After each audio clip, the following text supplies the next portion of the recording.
para pemirsa, setelah tadi kita mengunjungi situs Segitam, sebelahnya lagi kita berkunjung ke salah satu situs yang juga sangat dikenal oleh masyarakat kepurbakalaan. Ini adalah situs Sumur Upas dan Candi Kedaton.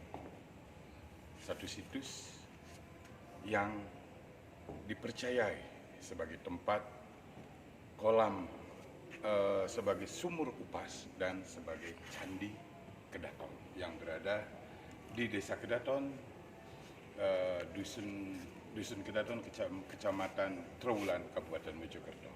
Saya masih didamping oleh Pak Joko sebagai narasumber yang sengaja saya bawa. Saya menginginkan penjelasan tentang situs Sumur Upas dan Candi Kedaton yang ada di sini. Untuk lebih jelasnya, kita langsung tanya kepada beliau seperti apa ya Sumur Upas dan Candi Kedaton. Gimana Pak? Kami sebenarnya ini adalah istana bagi Raja Prabu Hayam-Wuruk. Ini istananya. Dalam bahasa istana sebenarnya bisa berubah menjadi stono atau sentono juga bisa. Nah itulah cara-cara kita itu, di bahasa kita memang selalu berubah, tetapi yang penting kita tahu bahwa ini dulu adalah merupakan satu bangunan bekas istana Raja Prabu Hayam-Wuruk. Prabu Hayam-Wuruk di sini. Ya. Sri Kertaraja Jayawardana itu adalah Prabu Hayam-Wuruk.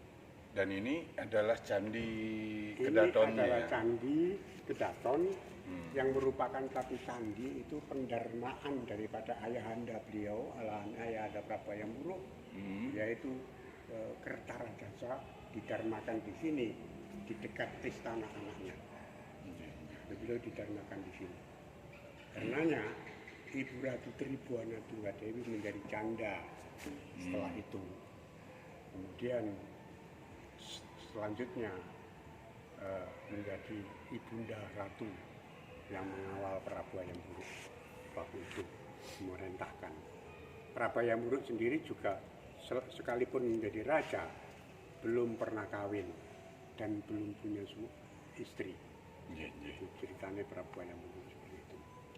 Ini bentuk daripada perwujudan istana yang dulunya memang berada di bawah tanah dulu, dan di atasnya itu tertutup ini, tertutup dan merupakan satu atap, tetapi juga merupakan satu tanah yang di atasnya banyak rumput-rumput hijau, rumput hijau sekali, yang seolah di sini tidak ada bangunan, tetapi ada bangunan di bawah tanah itu.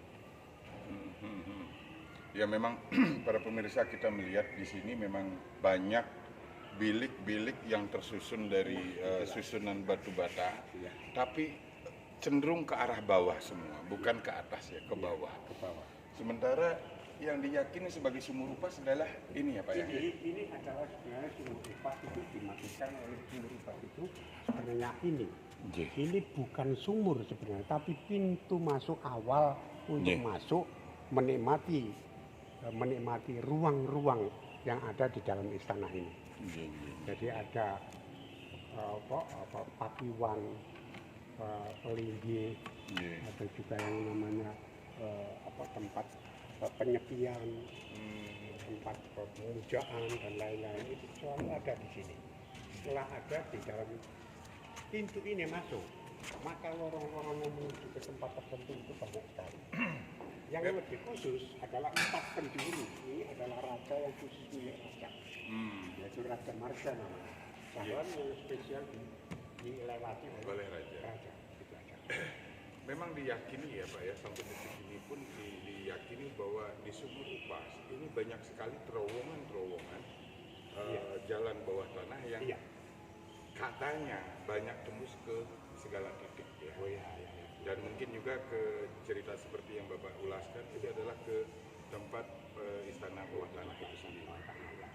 Tapi yang jelas memang kalau kita melihat dari bangunan yang ada di sini, memang rata-rata semua bangunan itu cenderung ke arah bawah. Ke arah bawah, dan ini semua dalam bentuk bilik-bilik kecil ya Pak ya. Kita lihat bentuknya mungil-mungil sekali, bentuknya kecil-kecil dan tersekat dengan batu bata yang jelas. Posisinya ini Ada yang paling 2 meter, 1,5 meter, ada sekat seperti itu, kayak boleh dibilang ini kayak puzzle atau mungkin labirin lah gitu ya Pak ya. Seperti itu juga Pak. Itu kelihatan sekali ya, itu adalah Pasepen. Pasepen di mana raja ketika menghadapi masalah penting di dalam satu ketatanegaraan, beliau langsung melakukan satu masuk sendiri ke situ ke tempat itu melakukan sepertinya dia. Itulah diam sendiri, datang, ya. Kemudian mengkonsentrasikan diri di bawah tanah, dia itu untuk mengambil, meminta pencerahan, ya, dengan cara mengheningkan cipta, tidak cukup waktu yang pendek, secukupnya sekali, sampai tercerahkan sesuatu semacam kesulitannya yaitu bisa terurai. Dia jadikan diri. Ini Pasepen. Raja itu melakukan satu tempat Pasepen itu, tempat konsentrasinya. Yang saya kagumi memang lihat bentuk dari struktur labirinnya ini Pak ya. Iya. Kayak benar-benar kesekat kecil-kecil. Mari dan banyak jalannya mungkin ini Pak ya. Kita tahu seperti itu. Boleh ini Pak nih kita turun Pak. Mohon izin.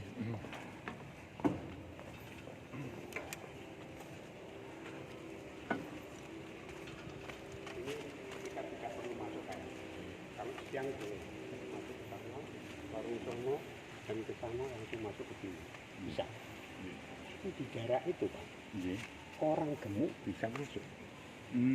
Tetapi kalau orang kurus dan orang itu tidak melakukan konsentrasi yang penuh bisa dan masuk. banyak kena keraguan, dia akan terjepit di situ. Iya, ada yang tempat yang kecil itu ya Pak ya. Seakan-akan memang tidak mungkin dimasuki oleh badan kita ini sebenarnya.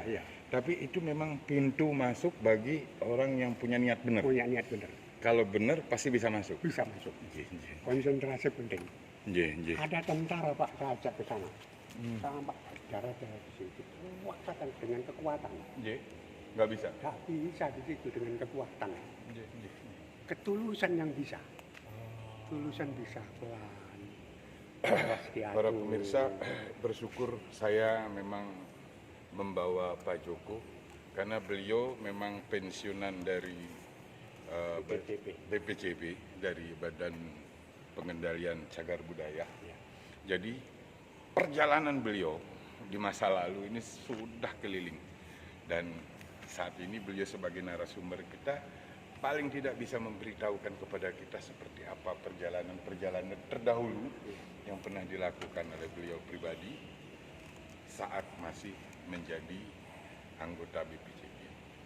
Dan di sini memang diyakini memang sebagai tempat keraton dari Prabu Hayam Wuruk.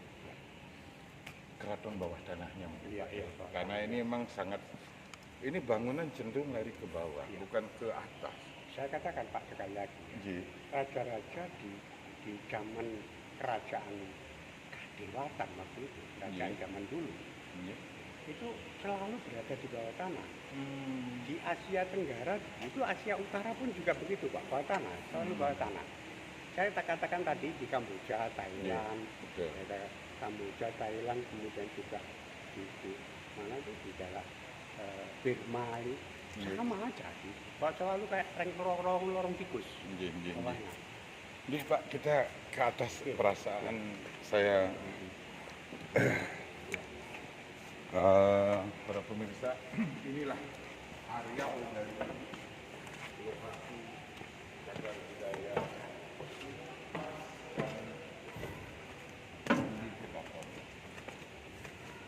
Nyata kita lihat bahwa bangunan itu terstruktur rapi sampai ke bawah. Ini masih kelihatan sekali rapi. Kalau mungkin ini sempat terekskavasi ya Pak dulu ya. Saya sempat membaca di dalam literaturnya ini sempat diperbaiki di tahun 90 ya Pak ya, 90 92, kemudian juga di tahun 98 kalau nggak salah. Ada banyak orang, banyak publik ya yang mengatakan kenapa ini Pak kok tidak diteruskan aja? Diteruskan aja kan bisa tahu sebenarnya. Nggak mungkin seperti itu. Diteruskan bisa juga roboh nanti. Ya, karena dasarnya itu ya nanti kan mal parah nanti. Yang lain akan bobrok semua. Cukup untuk data ekskavasi cukup ini. Dan ini sudah digambar semua. Dan memang diyakini memang di sini selain sumur upas adalah Candi Kedaton itu sendiri yang berada di posisi masih strukturnya rapi, dan kita lihat ini sangat jelas ya, masih ada itu adalah Candi Kedatonnya yang berdekatan dengan sumur upas. Dan dasar dari literatur memang di sini banyak sekali lorong-lorong yang diperkirakan sebagai tempat jalan pintu belakang, kalau dari literatur ya Pak ya, pintu belakang dari kerajaan untuk keluarga kerajaan kalau keluar melahirkan itu dalam keadaan yang penting melahirkan diri. Dan di sini dikenal di sini dikenal dengan sumur upas. Itu kan dasarnya karena apa Pak? Sebutan upas itu kan sebenarnya sama dengan racun. Binatang. Iya. Pernah Belanda pon, ini maksudnya. Iya, bulan pon. Kemudian beberapa binatang. Iya. Jangan.